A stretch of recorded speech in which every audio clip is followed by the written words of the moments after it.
Once again, welcome to my video blog Ajay Tech Tips. ഞാൻ അജയ്, നിങ്ങളെവർക്കും സുപരിചിതനാണ്. അപ്പോൾ ഞാനിന്ന് വന്നത് പാസ്വേഡുകൾ ക്രിയേറ്റ് ചെയ്യുമ്പോൾ നമ്മൾ ശ്രദ്ധിക്കേണ്ട കാര്യങ്ങൾ എന്തൊക്കെയാണ്. ആ കാര്യങ്ങളിലേക്ക് പറയുന്നതിന് മുമ്പ് ആദ്യമായിട്ട് എൻ്റെ വീഡിയോ കാണണമെങ്കിൽ എന്ത് ചെയ്യുക, സബ്സ്ക്രൈബ് ചെയ്യുക, തൊട്ടടുത്തുള്ള കുഞ്ഞ് ബെല്ലൈക്കൻ പ്രസ് ചെയ്യുക, ലൈക്ക് ചെയ്യുക, കമൻറ്റ് ചെയ്യുക, മാക്സിമം പേർക്ക് ഈ വീഡിയോ ഷെയർ ചെയ്യുക. ലൈക്കും ഷെയറുമാണ് ഞാൻ ഈ വീഡിയോയ്ക്ക് ടാർഗറ്റ് ചെയ്യുന്നത്. ലൈക്ക് ഒരു 500 ലൈക്കെങ്കിലും കിട്ടിയാൽ മതി എനിക്ക്. അപ്പോൾ നമ്മൾ ആദ്യമായിട്ട് ഈ വീഡിയോയിൽ ഈ കാര്യം പറയുമ്പോൾ പാസ്വേഡുകൾ നമുക്കറിയാം. നമ്മൾ പാസ്വേഡുകൾ കൊടുക്കാത്ത സ്ഥലങ്ങളില്ല. വീടിന് പൂട്ട് പോലെ നമ്മുടെ അക്കൗണ്ടുകൾക്ക് പാസ്വേഡാണ്. അപ്പോൾ അതൊരു കള്ളൻ കുത്തി തുറന്നാലോ അതേപോലെ ഒരു ഹാക്കർ കയറി കഴിഞ്ഞാലോ അത് കയറാതിരിക്കാൻ നമ്മൾ ശ്രദ്ധിക്കേണ്ടത്.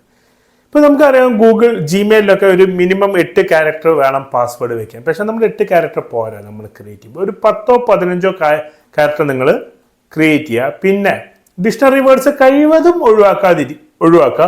പക്ഷെ നിങ്ങൾ പാസ്വേഡ് മറക്കാതിരിക്കാൻ വേണ്ടി എന്തെങ്കിലും വേർഡ്സ് നിങ്ങൾക്ക് യൂസ് ചെയ്യാം, പേരൊക്കെ ജോയിൻ ചെയ്ത്. പക്ഷെ നിങ്ങളെ അറിയുന്ന ആൾക്കാർ ഹാക്ക് ചെയ്യുകയാണെങ്കിലോ ഇപ്പം നിങ്ങൾ ആരുടെ പേര് കൊടുക്കും, അപ്പോൾ ഒരു കോമ്പിനേഷൻസ് കൊടുക്കാം. ആ കോമ്പിനേഷൻ കൊടുക്കുമ്പോൾ അതിൻ്റെ ഇടയ്ക്ക് എവിടെയെങ്കിലും കേസ് സെൻസിറ്റീവ് കൊടുക്കുക, അതായത് ഒരു ക്യാപിറ്റലോ സ്മോളോ മാറ്റി കൊടുക്കാം. പിന്നെ ഒരു സിമ്പിൾ യൂസ് ചെയ്യുക, ഹാഷ്, എറ്റ്, ഡോട്ട്. പിന്നെ അതേപോലെ തന്നെ എന്ത് ചെയ്യുക, നമ്പേഴ്സും യൂസ് ചെയ്യുക. അപ്പം ഇങ്ങനെ നമ്മൾ നമ്പറും ഇതും കൊടുത്തു കഴിഞ്ഞാൽ ഒരു നല്ല പാസ്വേഡ് ക്രിയേറ്റ് ചെയ്യുമ്പോൾ ഒരു മിനിമം 15 to 20 ക്യാരക്ടേഴ്സ് യൂസ് ചെയ്യാം. പിന്നെ അറിയാം, നമുക്ക് മിക്ക അക്കൗണ്ടുകളിലും ഇപ്പോൾ 2 ഫാക്ടർ ഓതൻറ്റിക്കേഷൻ ഉണ്ട്. അതങ്ങ് എനേബിൾ ചെയ്യാം.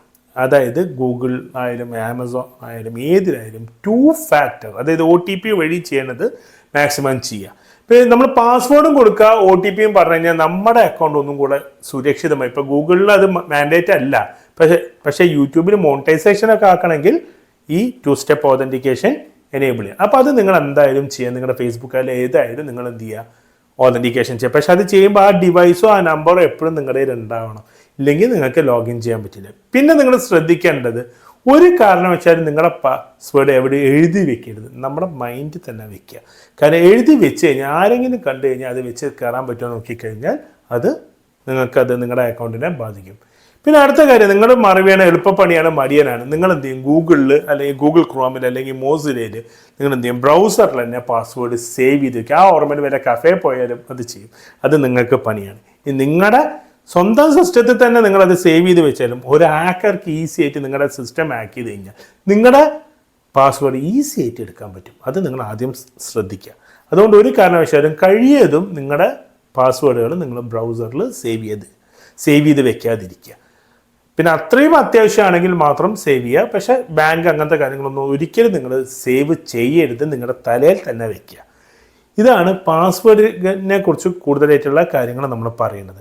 പാസ്വേഡിനെ കുറിച്ചുള്ളത് ഞാൻ സമ്മറൈസ് ചെയ്ത് പറയാം. അതിൽ ഫസ്റ്റ് നിങ്ങളുടെ പാസ്വേഡിൻ്റെ ലെങ്ത്, സിമ്പിള്, നമ്പർ, പിന്നെ കേസ് സെൻസിറ്റീവ്, അത് നിങ്ങൾ ശ്രദ്ധിക്കുക. സെക്കൻഡ് നിങ്ങൾ ശ്രദ്ധിക്കേണ്ട കാര്യമാണ്, നിങ്ങളുടെ പാസ്വേഡ് ഒറ്റ കുട്ടിക്ക് പറഞ്ഞു കൊടുക്കരുത്. ഒരു ബ്രൗസറിൽ അത് എന്ത് ചെയ്യരുത്, സേവ് ചെയ്ത് വെക്കരുത്. Third, 2 factor authentication enable. ഇത്രയും കാര്യങ്ങൾ ശ്രദ്ധിച്ചാൽ തന്നെ നിങ്ങളുടെ അക്കൗണ്ട് ഒരു 90% സെക്യൂർഡായി. അപ്പം മറ്റൊരു വീഡിയോ കാണുവരെ good bye, stay safe, take care.